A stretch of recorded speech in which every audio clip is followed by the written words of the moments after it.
All right. Welcome, guys. How are you all doing? We have a very exciting week behind us. Lots of stuff happened, so I think we have a lot to digest today. First things first, IOTA 2.0.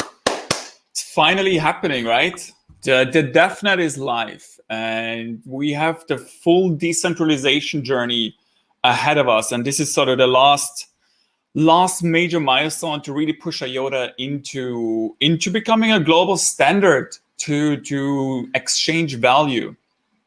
So what I wanted to do today is spend some time together with all of you to basically take a deep dive into IOTA 2.0, why it's such an important milestone for us, where we stand right now with Chrysalis, and how sort of this transition towards IOTA 2.0 will happen on IOTA mainnet. And most importantly, what can we start to build? Because IOTA 2.0 really is, for one, a major testament to our research, to our engineering, right? That IOTA 2.0, that their fully decentralized Tangle is working, and is working pretty well right now. And it's really there to also help us to further improve the solution, define the right parameters, and so on. But also very exciting is it really enables our community and our ecosystem to already start building now with this future vision or this future version of a fully decentralized IOTA in mind. So that also includes tokenization, digital assets, NFTs, smart contracts. All of that will be possible on the IOTA 2.0 DevNet. And we're going to take a deep dive into that. One of the most favorite memes that I saw today in the Discord. And by the way, you should really join our IOTA memes Discord channel. Since Elon Musk complained about he only uses Dogecoin because of the memes, I can safely say that the IOTA memes have really gone up in quality. So I really enjoy that channel. So make sure to join it. But just for you guys to look at the meme again.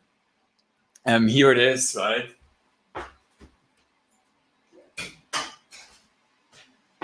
The coordinator is being killed, and all of us are watching, all of us are enjoying with the 3D glasses. And very funny, the gladiator is actually has the famous Chrysalis wings. So that's what we're here for, right? We're here for the memes. We're here for decentralized internet money. We are here for the Internet of Things, and we're here for IOTA. That's our favorite word. Let me share my screen so we can start to jump into it. By the way, we're gonna have some fun on this show, so make sure to install the Nectar wallet if you haven't already. Generate an address, and then afterwards in the YouTube chat we are going to send around some meme tokens. But before we go into the ape stuff, let's do some big brain talk about IOTA 2.0. So let's maybe take a step back, right? So we just have Chrysalis behind us, and what Chrysalis did for us was the following, right? We have the beautiful and amazing concept of a directed acyclic graph, i.e. the Tangle. Now, the main hypothesis behind the Tangle was that blockchain is inefficient. Blockchain architectures are inherently limited in terms of their scalability, in terms of transaction fees, and in terms of the wasted resources that are being used to secure those networks. And that is how the IOTA project was started in 2015. That is why the Tangle was born, and that's why the Tangle is sort of the main innovation behind IOTA. Right? That is how the project was started. Now, when it comes to such a complex project as IOTA, there's always different ways to innovate, right? There's different ways to do things in terms of address generation, in terms of the cryptography that is being utilized, in terms of the transaction structure. And what we did with the Chrysalis upgrade was basically come up with a protocol that really makes sure that we stay true to the Tangle concept and augment it and improve it further, and really have sort of the best possible protocol around it, right? It's all about making sure that the DAG, that the Tangle itself is working in the best possible way with today's version, which is running with the coordinator, right? But that means that we have optimized algorithms, standardized cryptography, and the different transaction structure. So when it comes to Chrysalis, right, there are 4 major improvements that we introduced. Obviously, it's a complete new protocol. We re-implemented everything. There was nothing remained the same. New wallet, new node software, new libraries, everything. But the 4 major features that were introduced were, first of all, reusable addresses. So we use EDDSA now on the mainnet, which is standard cryptography being used, I think, by Zcash as well. I'm not sure if Bitcoin uses it already, but it makes reusable addresses possible, right? You can send tokens to an address multiple times. You can spend from that address multiple times, and more importantly, is much faster cryptography, right? Much faster hashing and smaller transaction sizes. The second thing that we improved with Chrysalis was the transaction size. It basically got reduced by 92%. So instead of having 1.7 kilobyte transactions, it's less than 100 bytes in some situations. Obviously, it depends on the payload size and the signatures, but it's really, really small. It's 90% less, right? And that is really key for IoT devices to make these networks run much more efficiently. The second thing that we introduced with Chrysalis was our switch from an account model towards UTXO. And it basically stands for unspent transaction output. And UTXO is actually being utilized or was introduced by Bitcoin, where instead of aggregating the balances into an address, you simply aggregate the unspent transaction outputs, right? So those unspent transaction outputs are simply a transaction, right, that hasn't been spent yet. The main reason why we introduced UTXO is it reduces some bottlenecks, i.e. it makes a ledger more scalable. But very exciting with UTXO is we can now introduce scripting into transactions. That means that you can now sort of program your transactions, for example, to say that you can only spend a transaction after a certain time period, right? You basically lock the spending rights and limit it to a certain time period. Or you can do even more fancy stuff like digital assets, i.e. you can sort of color the transaction. And this is what we're doing with digital assets on IOTA. Or even further, with that, we can introduce smart contracts on IOTA, because now we can program those transactions, right? And that was really a very exciting introduction. That is why the entire ledger state of IOTA, from the legacy network to the Chrysalis network, fundamentally changed. And fundamentally is a very, very nice word to define IOTA. And the last thing that we improved with the Chrysalis upgrade was really optimizing some of the algorithms, like the key algorithms, like the tip selection algorithm. And that is why in the Chrysalis network right now, transactions confirm quite reliably within 10 seconds. I'm just rehashing stuff right now, but I think it's important that all of you really understand everything that happened with Chrysalis, because those are really important upgrades or features that make it apparent why IOTA 2.0 is such a beautiful segue into our future. So if you want to impress non-IOTA fans of IOTA, just always make sure to show them the visualizer. It's probably the best marketing tool that we have. So that is Chrysalis. It's running live on the mainnet. No problems so far. There were some hiccups with the coordinator, but that has more to do with the coordinator itself, right? And that is why we have coordicide, which is the removal of the coordinator. When it comes, and exactly that is the main point. Now we have this highly optimized protocol running on the IOTA mainnet, and the last really major step for us now to really fulfill our vision is to remove the coordinator. And it's also the last remaining sort of criticism of the IOTA protocol today, because it still has these training wheels that is running on. And this is exactly what IOTA 2.0 is for. I know in our messaging, we often refer to it as coordicide as well. I think we sort of realized that we need to step back from calling it coordicide, because coordicide is the event, right?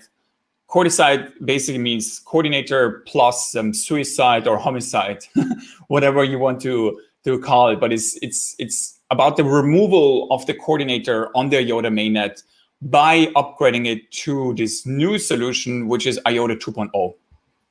And that's why in our messaging, we only refer to it as IOTA 2.0 from now on, which is pretty straightforward to understand, right? IOTA 1.0, and now we have IOTA 2.0. And here in this sort of time line, you can really see what this entails. We started out with IOTA 1.0, then we upgraded to the first version of Chrysalis. Then at the end of April, we had the second part of Chrysalis. And now we have IOTA 2.0, where we are really upgrading the mainnet to the best possible version of the Tangle, right? Which is IOTA 2.0. And that's really the journey that we are on right now. And this is why the IOTA 2.0 DevNet is such an important step for us. Here in this section, we're basically just defining why we had a coordinator. I would really define us as being pragmatic about our approach, because there's always the high road that you can take by trying to be the most decentralized from the get-go. But I think what all of us have learned over the last few years is that we can all make assumptions about the future. We can all make assumptions about how our protocols are being, and networks and technologies are being utilized. But at the end of the day, we have to see how it plays out in the real world. And when Ethereum was started, they would have never imagined that DeFi would be their primary use case, or that stable coins would be a thing taking up a large chunk of their transaction throughput, right? Bitcoin fans were still dreaming about micropayments. Some of you might remember ChangeTip, right? Where we had this crazy tipping bot to send around transactions. And when Bitcoin was started, nobody really thought about ASICs. Everybody was thinking about CPU mining, and GPU mining was sort of the crazy advancement and improvement. And when Satoshi went on this journey to introduce Bitcoin, he definitely didn't have all of this information in mind, right? It's impossible to have all of this information in mind. And as such, as a project, you need to be able to adapt to the environment that you operate in. And you need to be willing to make drastic changes to the project in order to adapt to it, right? Else you're gonna die. It's just this natural evolution that is not just happening in nature, but is also happening in technology, right? Adapt or die. And when IOTA was started, the fundamental principle that we had was to be pragmatic about the project, to make sure that the project itself would be able to sustain and will be able to survive this kind of fierce and competitive environment that blockchain is. And that is also why when the network was started, we realized that we need to launch with training wheels, so that if there are attacks and if there are improvements to be made, that the coordinator would be sort of this special node in the network which would protect it against certain attacks, and also would allow us as a project, as as a team, as a community, and as an ecosystem to grow, to mature, to really make sure that we can take on this big challenge, which is to introduce a completely decentralized protocol that cannot be controlled at the end of the day, right? And this was very clear from the get-go. The intention has always been to remove the coordinator and to really build the best possible distributed ledger out there. And it took us quite some research and quite some development to get to that stage. But really this pragmatism and this realization that you don't have to be decentralized from the get-go, but ultimately you at the end of the day, the world will look at you how you are in a couple of years, right? And if we look at how Bitcoin was started, where it had thousands of validators, and where it stands right now, where it has these mining pools, and where it has governments basically threatening the network by shutting down the mining infrastructure, it just makes you realize that this is not what any of us thought would happen, right? And as such, Bitcoin today is a lot less decentralized than Bitcoin when it was started. And for us as a project, it was important that, yes, we started with these inefficiencies, but we gradually remove all of these inefficiencies or these disadvantages of the protocol to really build the best possible version of it. And that is exactly what IOTA 2.0 is. And when it comes to our journey to IOTA 2.0, it's also important to keep in mind that crypto, doing blockchain right is really difficult. There's always some kind of shortcuts that you can take, where you just copy another network and you just add some algorithms, tweak some parameters, and then you have your own flavor of a blockchain, right? When it comes to innovating further on the blockchain concept, only very few teams can do that and have the necessary expertise, have the necessary brain power, and also partners behind it to really pull that off. And we invested a lot of research into finding the right solution. It was 4 years of hard research from our team, from our research partners, several universities and experts, and also at least a dozen of peer-reviewed research papers that went into this IOTA 2.0 solution. And so if you think about it, it's a lot of work, right? And it definitely pays off, because this is the right way to do distributed ledgers. Because the most perfect statement in blockchain is always trust but verify.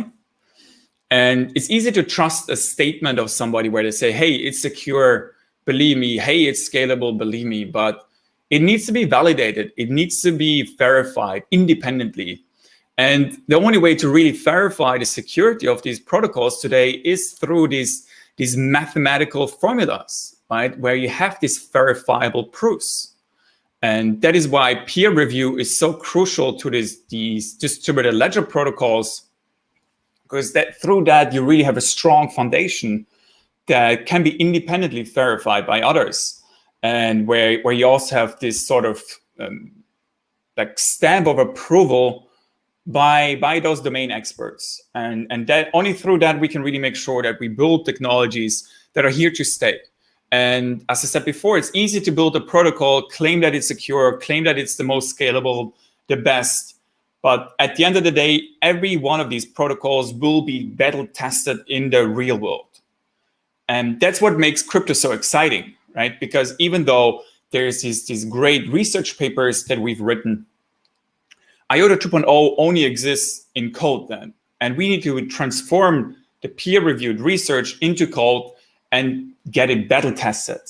Only through that, we can be sure that it all works. Only through that, we can really make sure that the protocol is a protocol that will sustain for the future. And that's what makes permissionless blockchains, distributed ledgers, so important, right? Because they're being constantly battle tested. If you think about IOTA has been battle tested since 2016, right? The current mainnet. It was very stressful at times. because some people because it's out in the open, anybody can try and attack it. But that's what makes it so beautiful, right? And we are constantly being stress tested, and by our community, by naysayers, and so on. And when it comes to the solution, I'll dive deeper into it afterwards. But there's several components that make up IOTA 2.0, and each of them has several papers written on them, peer-reviewed, and where we've also gotten a lot of great feedback from our research partners. So it's like, so if you think about IOTA 2.0, it's really a collection of different research that is now being stitched together. And the DevNet, really, the launch of the DevNet yesterday really has all of these most important components integrated into the node, which really makes a functional network that is able to come to an agreement, i.e. consensus, on the state of transactions. Are they valid, are they not valid? And that is really functional in every aspect in that regard. There's obviously still more to do. But that was really the very exciting launch for us, the launch of the actual network. So let's discuss the DevNet. Yesterday, we officially launched the IOTA 2.0 DevNet, and it's called the development network because it serves three purposes, as I already mentioned before. First of all, it's the first time that anybody can really join the network, can set up a node, can send transactions, can generate mana, can create digital assets, and can really try out all of the different components of IOTA 2.0 in a functional node and in a functional network. And we already had some community members setting up nodes. I think right now, correct me if I'm wrong, maybe Antonio is in the chat as well. I think right now there's close to 200 nodes that were set up in less than 24 hours. So that's already a big achievement in that regard. And here you can see the node dashboard right now. It's fully functional, right? Generating mana and making transactions completely. 270 nodes right now. So that's great, right? That's a big step forward, right? So anybody can set up the node. The second objective of the IOTA 2.0 DevNet is for us to accelerate courteside. And courteside is the removal of the coordinator on the IOTA mainnet.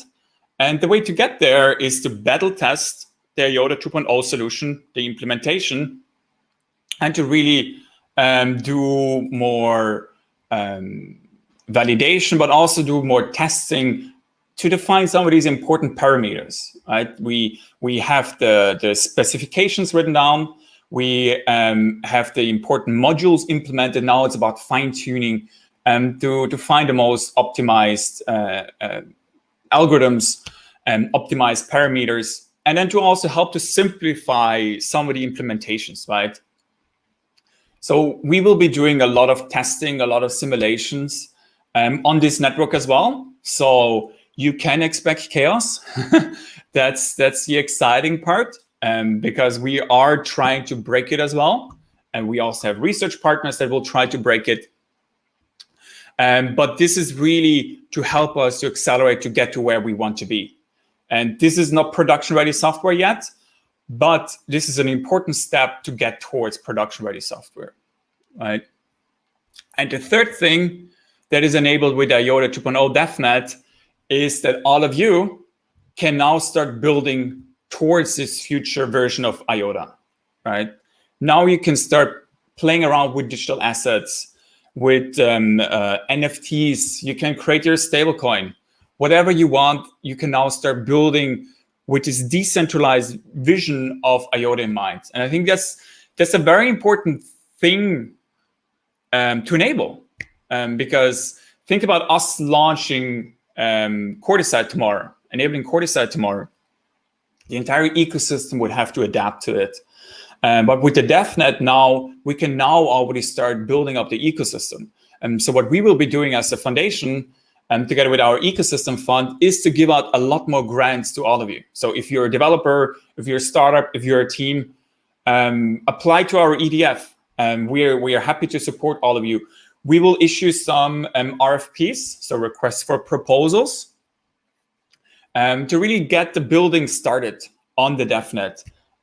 Because when Chrysalis happens on IOTA, on the IOTA mainnet, it's basically an off switch, right? The network gets upgraded to the new network, and the ecosystem simply has to switch nodes from the DevNet to the IOTA network, and the applications will work. We want to have a huge ecosystem when we launch IOTA 2.0 on the mainnet. And that's why it's so important that we launch this DevNet so that we can start the development right now. So what you can see here, by the way, is the Tangle Explorer. So when it comes to participating in the network, I already said you can set up your own node, and you can also explore the concepts. I don't want to dive deeper into this right now because we don't have the time for that. But I can really encourage all of you to look at the website, v2.iota.org, so that you can better understand all of the different building blocks that make up IOTA 2.0, right? We have Mana, we have the new message layout, we have auto peering, the tip selection algorithm, and all of that. If you're technical, you should definitely take a deep dive into that. We try to keep it more high level here. When you really want to dive into the IOTA 2.0 solution, very important as well, our amazing research team also published the specifications. I think tomorrow we will have another big update with some more specifications being published. So I think this is like 80% there right now, but it's an important introduction for everybody to really also understand the thinking behind IOTA 2.0 and to be able to dive deeper into some of these important concepts. Right here, you can see the structure of the solution, and you can also make pull requests. So if you want to contribute, if you have questions, just make sure. I think you can use the discussion function here on GitHub.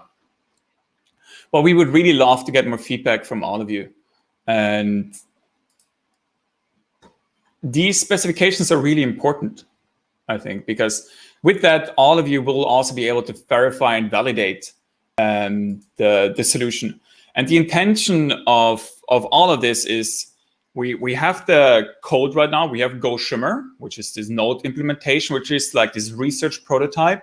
And this research prototype is supposed to help us to improve and finalize the specs. And these specs will then go into a sort of yellow paper where we really concretely define the entire protocol so that it can be easily implemented into Go, into Hornet, or can be implemented by others that want to build their own node software. So make sure to check out the specs. A lot of time was invested into writing those specs. What else did we publish, right? So you guys will be able to fully understand the concept. All of the documentation is live. We have a network visualizer, same as with the current mainnet. You can watch it all grow live, which is pretty exciting. By the way, if we think about NFTs, I think we can 50% of that will just be Tangle art NFTs. So I think that's really great. Can I actually like pull it? Oh no. Oh yeah, I can pull it. Oh, I can even see the transactions. That's cool. So yeah, play around with it. Like I'm also starting to explore more life. So what we see here is a transaction. Let me see. And obviously there's a Tangle Explorer, where you can see where you can look up all the transactions as they're happening live. So here you can see how somebody sent one MI around, which is pretty interesting. Here you can also see the transactions as they're happening live. This was also pretty fun to watch yesterday. I think this is like 0.2 TPS from what I remember, or no, wait, 5 TPS. Let's try and catch one.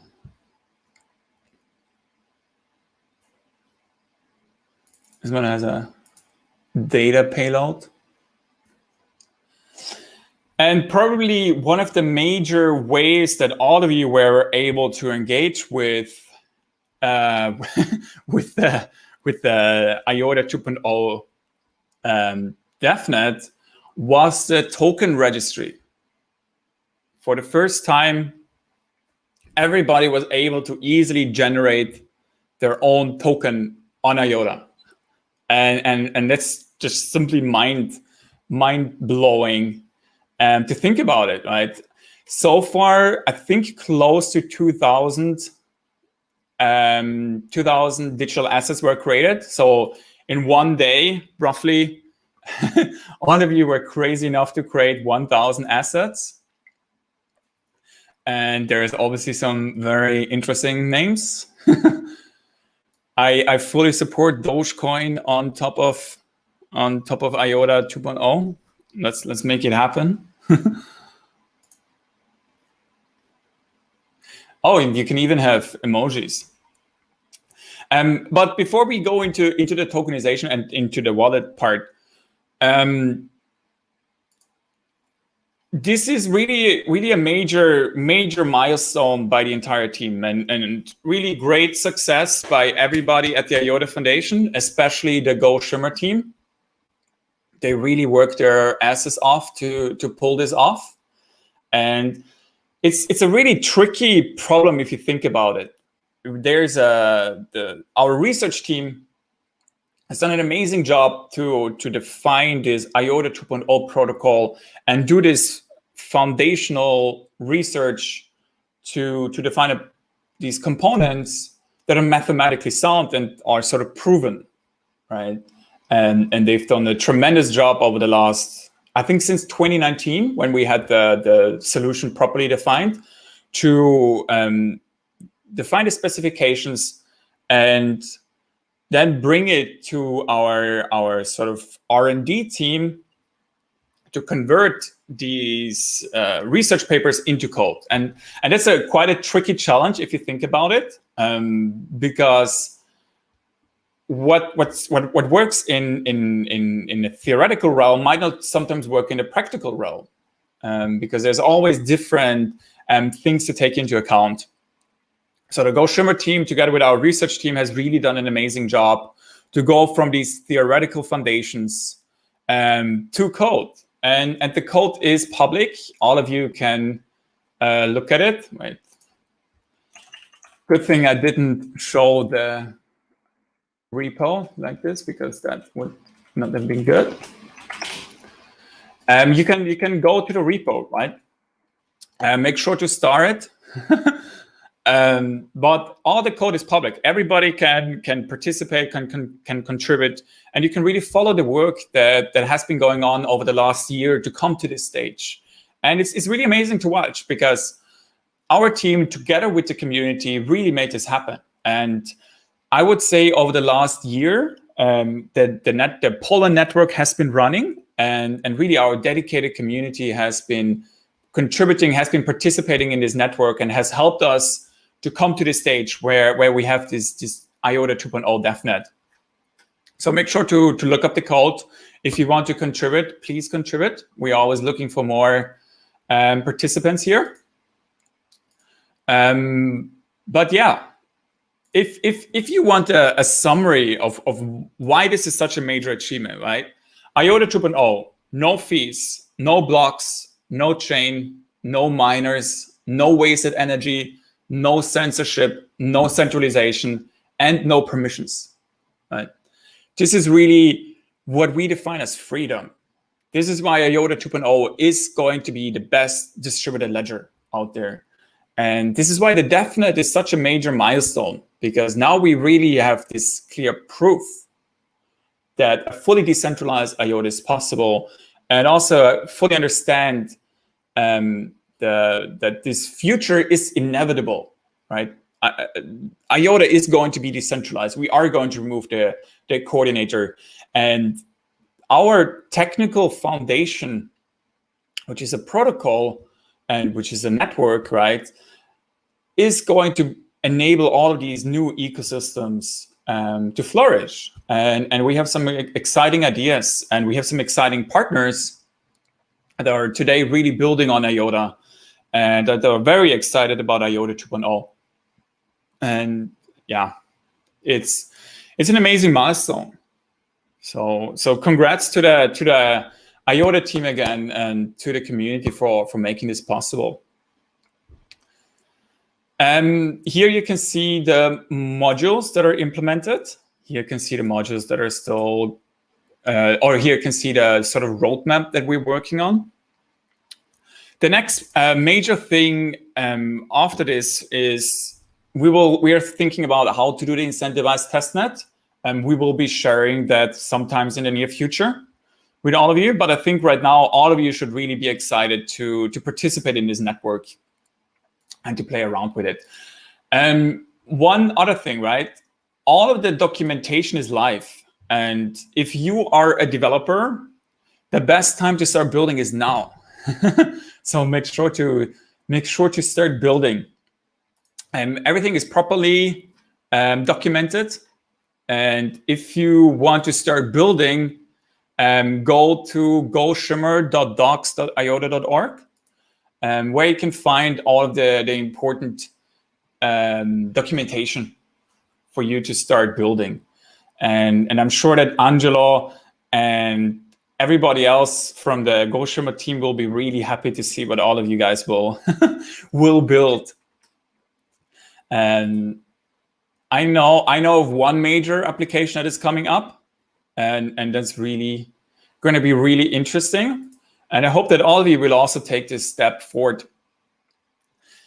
Because like one thing that I realized over the last few days is that we as the IOTA Foundation, we are here to create opportunities for all of you to realize.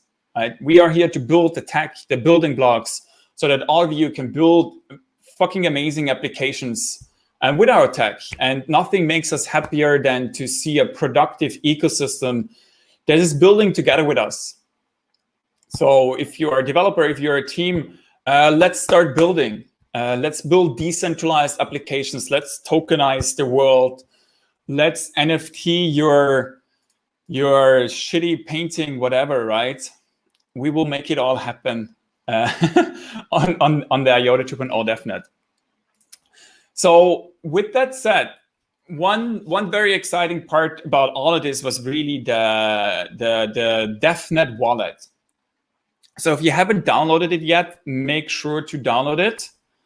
I got quite a lot of coins already from a lot of community members. There is some very funny names that I can't mention live. But the way that these colored coins work is you basically have an IOTA token and you color this IOTA token with the UTXO, right? So that whenever you transfer this token, the color stays the same. And with that, you can build these tokenized assets.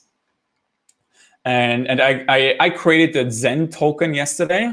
Where is it? Here. And it was quite a lot of fun to distribute these tokens with the community. So yeah, make sure to download the wallet. Make sure to join our Discord. We're gonna do some more fun token airdrops with this. Maybe do you guys want to do one? Like can somebody send me an address in the chat? I will send you, which one? The tokens can also have emojis, by the way. Emoji coins will be bigger than dog coins, trust me.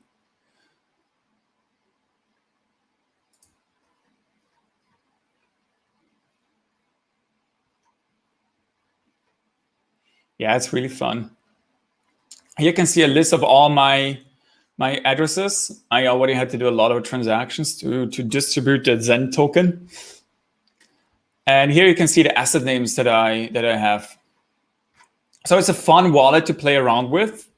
It's not meant to be Firefly, right? It was a quick mock-up, but it will be implemented into Firefly at one point, right? When we are more ready. So yeah, make sure to download the wallet. This is very exciting. Make sure to play around with it. Something else that was pretty exciting this week, by the way, was ST Microelectronics and their support for IOTA. Make sure to look up this tweet because it was pretty interesting, because we were talking about making it rain on this show, and and ST is making it rain in this video. So it's really great. But it's great to see the support from big companies, and that just really makes us confident in the path that we are on. All of those big companies that we are in constant contact with, they're super excited about IOTA, and they really see that we are delivering. And now with IOTA 2.0, they can really play around with the future of IOTA already today. And that's really going to help us even more to get adoption and to convince this broader ecosystem, the broader community, that IOTA is really going to be one of the most, one of the biggest ecosystems in this space. So maybe as a closing note, as I already mentioned, with the IOTA DevNet, we are right now on the path to improve the solution, optimize it further, simplify it where possible, and to implement it in Go and in Rust to have a sort of production-ready node software. And with that, we can then really move towards Corticide and remove the coordinator. And all of you will be participating in making this possible. The more you use the IOTA 2.0 DevNet, the more you build on it, the more you utilize it, the faster we can make all of this happen. So IOTA 2.0 can only happen if all of you really participate on this together with us. And if you have questions on the research side, if you want to improve code, if you simply want to build, right, join our Discord, go on GitHub. Now is the time to join IOTA, because we are really on an exciting journey. And I really hope that all of you can see this and are also excited about this path that we're on, because it's really getting more and more tangible. Chrysalis really was tangible, and it was such a huge achievement. And the IOTA 2.0 DevNet is also super tangible, because now we can participate in a fully decentralized version of IOTA. So it's absolutely exciting. So I'm pumped for IOTA, more pumped than ever. How can you not be, right? And this is really an exciting journey that we're on. And so it's an exciting journey to share with all of you. It's an exciting journey to share with the entire IOTA team. We have some big things happening over the next few weeks. So with that said, I hope that all of you have fun creating your own shitcoin. Have fun trading it. Have fun sending it to your friends to show off how IOTA works. If you're a developer, if you want to participate, join our Discord. We want to build together. We want to make this a big thing, right? And we are really on an exciting path. One of the terms that I really love is that IOTA is sort of this improbable inevitability. It is inevitable that IOTA 2.0 is happening. It's inevitable that we are going to fully decentralize the network, that we are going to become a standard. and that we are building one of the largest ecosystems. The only thing that we really need during all of this is perseverance. We need to be committed, we need to be focused, and we need to execute. And I think we're doing all of those things. We're focused, we're committed, we're dedicated to the mission, and we are really executing. So it's a very, very, very exciting time. And it's very exciting to have all of you be part of this journey. And with that said, I hope you have a great Thursday. You have a great weekend. Make sure to join Discord. Make sure to transfer around some tokens. And make sure to experience the future already today. Bye-bye.